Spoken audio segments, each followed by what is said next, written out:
Welcome to the talk show, Lighting the Educational Flame, with your host, Mark Hoberman. The goal of this show is to provide a learning experience to people of all ages, with guests from various fields and academics, a wide range of industries, and insight into the many forms of art, athletics, and entertainment. We hope you enjoy the show. Singing sensation Ikill Orion is our featured guest today. Ikill talks about his passion for his art and desire to pay it forward and help others be their true selves. Hello and welcome to the talk show, Lighting the Educational Flame, brought to you by Great Success Education. I'm your host, Mark Hoberman. Today, our very special guest is global brand and singer, Ikill Orion. Ikill's new album, Michelangelo, is a gender-defying, groundbreaking. It's a work of art. And I paid him to say all of that, by the way. Yes, and that check better clear. Yeah, right. So Ikill, welcome to Lighting the Educational Flame. It's an honor to have you. Thank you. I'm glad to be here and enjoying sunny California and just giving a shout out to all my peoples back in New York City. But thanks for having me on the show. Appreciate it. Yes, we know some of the same places back in that New York area. So it's great to have. I don't know if you can tell by my accent, but of course I'm from New York. But yeah, so I have to tell you honestly, I've been listening to your videos. I've been watching your videos, and you know who you remind me of? Let me take three guesses because people, because of my varied musical background and the influences, people always say this is what I've been told: Prince, David Bowie, and Ikill Orion. Excellent. I'm going to tell you my answer. You're definitely your wheelhouse, but I'm really going to say you remind me of nobody. Great. Because you are someone in the future I could say, you know who you remind me of? Ikill Orion. Because you are just so unique from what I've seen. And yes, there are smatterings of those people you mentioned. And I would love in my life to have my name in a sentence with those people. Yeah. But that's a huge compliment too for you to cue into that, because I think authenticity and originality is something that's really overlooked. And just being from New Orleans, you're constantly around music and immersed in the culture of it. So you can definitely hear those influences in my music, particularly. But yeah, I think it's important to wear it on your sleeve and to embrace originality. Well, you touched on what I was going to say next. Is that I know that many young people today, especially teens, they battle with finding their individuality. And I have to say you're the opposite. You seem to thrive on it. So how did you develop that mindset? You didn't, you weren't born as a baby and said, you're going to see a baby like you never saw before. So how do you celebrate that individuality? That's a great question. Well, I contribute a lot to my family, just, always encouraging me to kind of step out and just do my thing and just kind of own that space. And, being raised up in New Orleans was a great, I have an advantage point just growing up with jazz and blues and funk.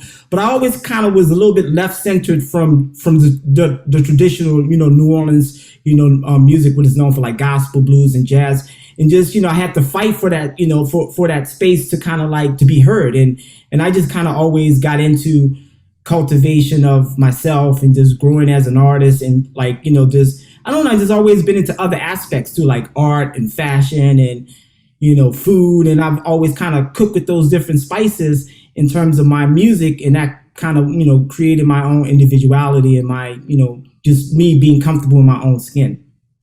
I love that answer. And I love the analogy of the food and the spices, because I think your music truly is an art form unto itself. And I know that it takes courage to be different. And you seem to be unstoppable. I don't think you're even getting started. I mean, there's just there's no end. It's, it's a marathon. It's not a sprint. But how does your album, Michelangelo, speak to your global brand? Well, I think it's important for people to reconnect with art and music and, photography. And what I wanted to do with this particular project, Michelangelo, is kind of put the music back front and center and, and give people a reason to like reconnect with brand, but also to like really get something that's authentic where they can walk away with it and say it's unique and it's different. It may not be for everybody, but I think it's important for you to step out, to get outside your comfort zones. And I wanted to like really stretch my, spread my wings and stretch my boundaries a lot to showcase all of those different elements. Like you definitely hit the electronic element there, and it's a funky record. There's just dance grooves on there, and this is a part of my makeup of who I am. So I think in terms of the overall brand, what I'm doing with not only with music but fashion and TV, it kind of ticks those boxes because I think we listen to music with our eyes nowadays. I think it's more about like the visual aesthetic, and you've seen so many great examples of artists becoming brands like Rihanna and Kanye West. A lot of artists that kind of parlayed the artistry from the recording aspect and build brands, global brands, and that's kind of what we're doing with my career and my brand. So people, if they connected with the music, hopefully they'll be inspired by the fashion and get something rewarding out of it that may want to encourage them to go ahead and create their own brand. Well, that's great, and that's the Ikill vision. But people have to know I'm very big on people know the glory but not the story. So there's this amazing, important vision. A lot of work. Yes. So I want to ask you: people know the glory but not the story. What struggles have you had to overcome and are still overcoming now in order to become successful in the music industry? I mean, let's be real. Is the industry is to begin with is very for me, I think is very oversaturated. And I think the development process has kind of been extracted, like when you look back into like, eras of music like Motown and when Def Jam came out and all of these iconic labels came out in the 60s all the way up into the year to 2000s, there was a strong artist development component where you would build an artist, take them from ground zero and make them into the next superstar. And that's kind of been detached. We've kind of gotten away from that. And I think personally, I think consumers need to be more educated and more aware on what's being put out into the marketplace, because there's a lot of stuff that's being force fed down a pipeline that's, to be honest, that's really not that good. So I think the main struggles for artists like me, independent artists, of my nature, is just being recognized, being heard, and having the adequate funding to go along with, putting out a record in the marketplace. Because it's one thing to have a great record, but if nobody knows about it, then that's a whole nother story. So I think that's the challenges that we're dealing with now in terms of how do you monetize off of your art? How do you maintain relevancy, and how you make an impact? And that's something I've always kind of been very singular driven in terms of my approach, and has been effective for what we're doing for my record and campaign. Well, and there's also a preconceived notions in all industries, businesses, careers of what someone should look like, what should wear. Certainly in the music business and the entertainment business, there's a bigger, wider parameter of stylish looks and different looks that set people apart. You definitely have your own look. You're welcome. And it speaks to who you are. It meshes with your music, but how did you develop that look?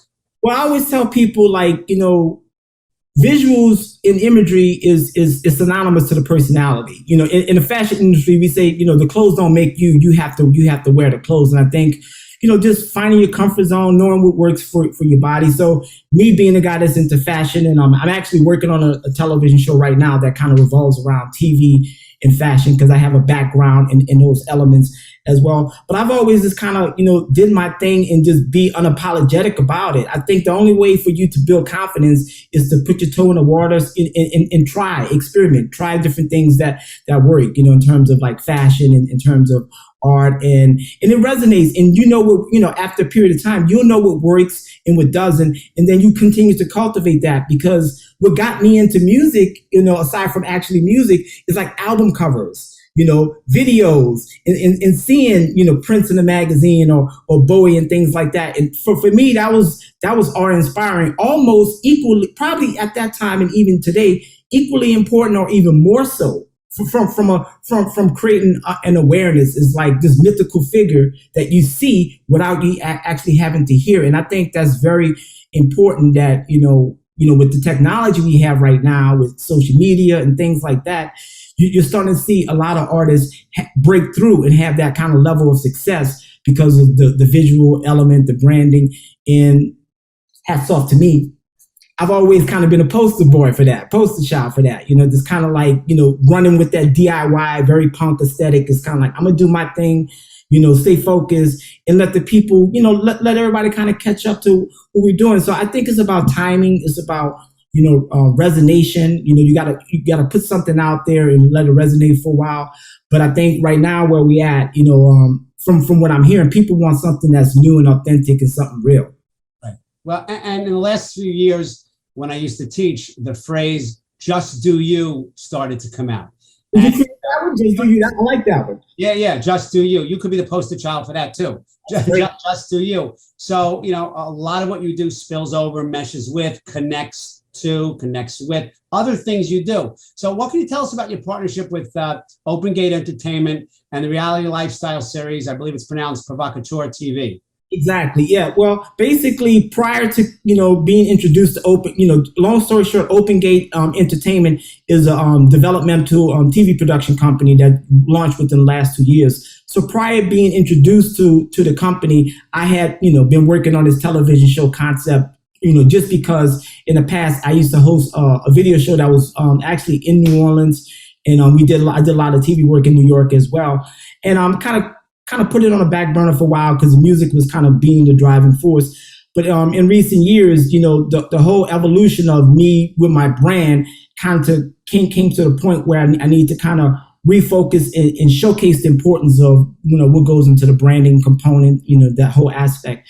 So I got introduced to Open Gate, and, we're actually developing a show of mine, which I'm the writer and host of the show. It's called Provocouture TV, and it revolves around music, fashion, pop culture, definitely from a spirited, personality-driven perspective. Even though I'm the host, we're going to have people come on the show where we'll talk everything from, the politics of music and the politics of brand, and just to kind of get an open-ended perspective on how people become successful and how they build their brand, which I think, is, like I said earlier, that A&R element has kind of been replaced. So we want to kind of revive that. So that's pretty much what the premise of the show is about. I've heard you mention music and fashion together several times. And I've interviewed a lot of musicians, a lot of singers, but nobody, at least on this show, has really brought those two together or discussed bringing those two together. So what does Ikill believe is the importance of melding and meshing together music and fashion to create more of an art form above and beyond just the music itself? Well, I think it's incredibly important. For one, I think if you really look at, people tend to think, fashion is a shallow industry, but it's a reason why it's been one of the only industries to sustain all kinds of global, situations, economic downturns and whatnot, because I think essentially people want to look good and feel good. So it's about that transformative experience that I think fashion brings to the table. In the music element, I think it allows people to live out their fantasies and their dreams, to manifest their destiny. So, and I'm thankful to be the first one to come on your show to speak about it, because one, I'm passionate about it, and two, I know the importance of it. It's like going into a room, wearing that power suit, you come out with the job.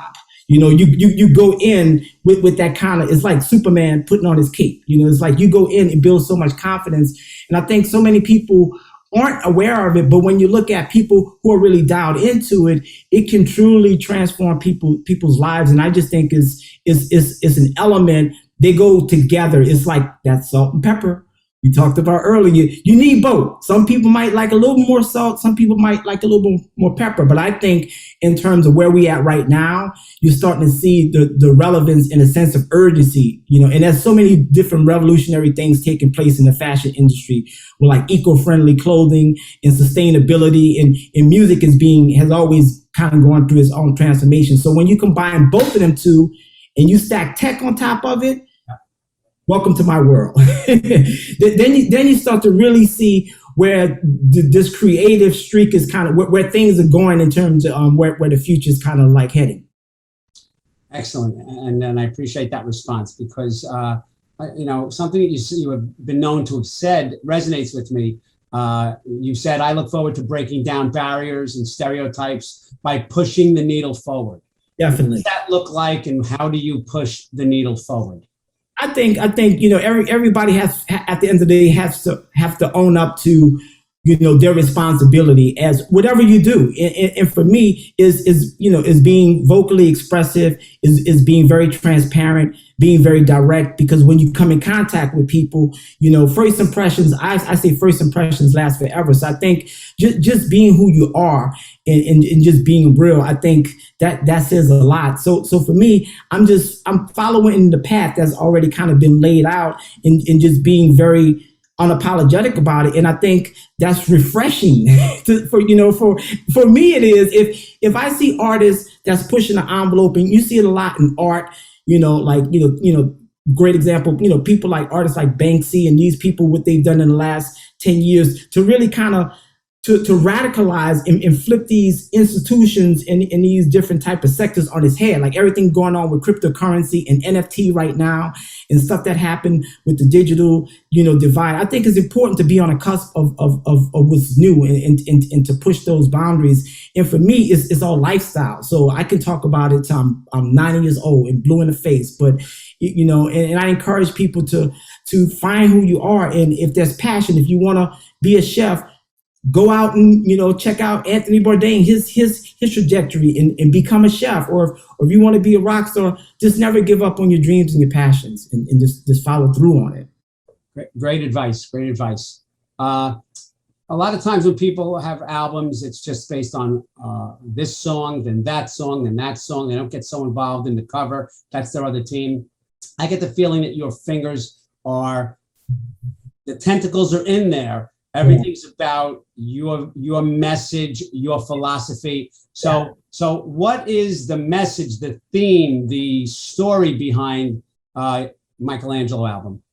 Well, when you strip back all the layers, it's essentially it's a dance record. But what I wanted to do with the genre is I wanted to spread it out so people can understand.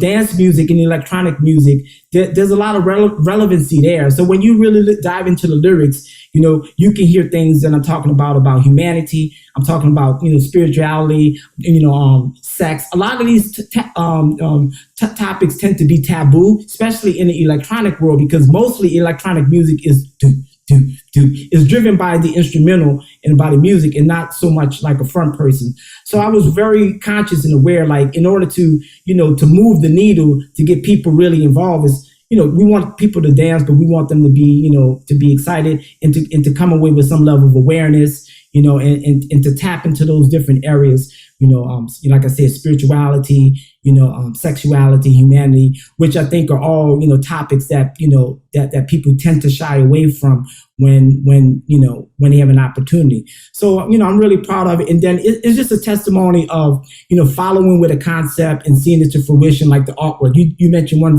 very important thing. Yes, I am involved in a lot of different aspects, but I work with a really good team of people. My wife is involved. She's creative director in a lot of the art that you see, and we have close people that's affiliated with the company that work on the videos. So it's definitely a labor of love with people who I trust when it comes to their creativity that's involved as well. Great, and I'm almost scared to ask this next question. The answer could be 2 hours long because of who I'm asking. But what is next for Ikill Orion? Or does that answer I have to take on 2 more shows? Because a shorter question would be, what is not next? Yeah, right. Well, I think the evolution is in process, and I just have to exercise the patience and let things kind of fall.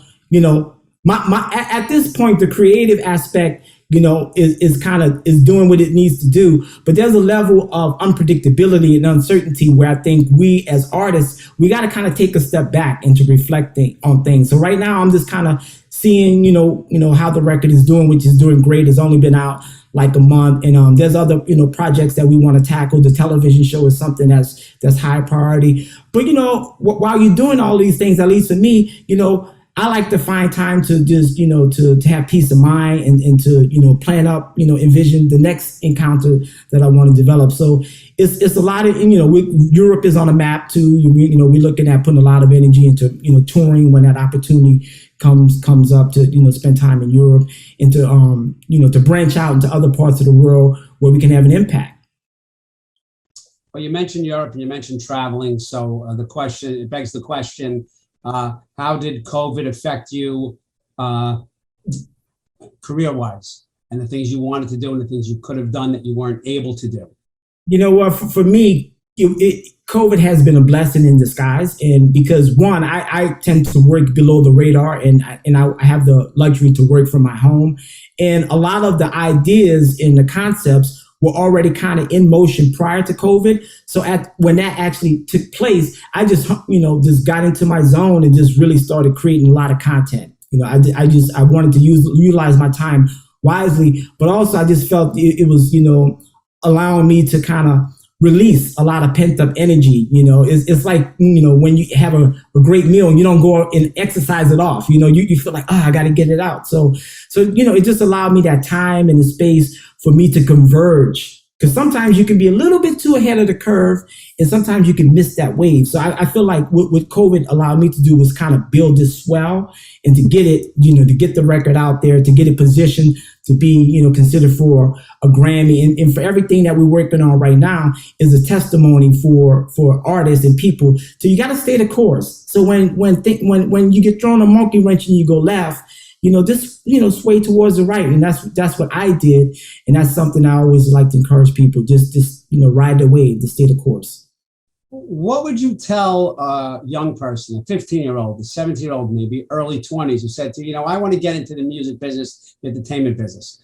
Not necessarily a singer, but could be a singer in the production end. What would you tell people about that business? And what would your advice be to succeed in that business and enjoy following that passion as you did?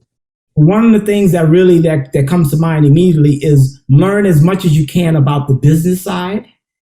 Coming in, because the artistic side, if you have that, that's gonna always kind of like, that's your spirit right there. But I think, the encouragement of learning the business side is important, and do everything on your own as much as possible, because you will, it's a challenging industry and there's no guarantees, and it's very volatile. It's up and down, and it's very hard to make money where the industry is right now in terms of, how the systems have kind of been put in place. So I think the more you can approach it from an entrepreneurial standpoint, learn about the business and surround yourself with, positive people, good energy.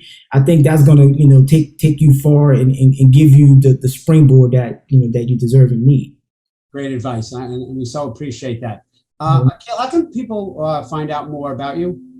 Well, basically, you kind of give them the spiel about the album. If you Google Ikill Orion, the album is out pretty much everywhere, Amazon, Spotify, pretty much all the streaming sites. And, I have a YouTube channel, Provocouture TV. We have a partnered YouTube channel that actually showcases all, the videos and, the teasers and things like that. And, I would definitely encourage people to spend some time on there. And, and there's a lot of other things in the works too. So between my name and Mark, you can find me. Trust me. Oh, I'm sure. I know it. I have. So, Ikill Orion, I can't thank you enough for joining us today and sharing your passion for life and paying it forward, so to speak. Really appreciate that. And to the folks at home, this is Mark Hoberman. Thanking you for watching Lighting the Educational Flame. Catch us Monday nights, 9 p.m. Eastern Standard Time on E360 TV, on Roku and Apple TV. And have a great day. Ikill, many thanks. Thank you so much. Forward to seeing you soon. Thank you. Thank you. Bye-bye. Thank you for watching Lighting the Educational Flame. To contact Mark Hoberman, email him at info@gradesuccess.com or visit him on social media through Facebook, Twitter, Instagram, and LinkedIn. Thank you for watching Lighting the Educational Flame.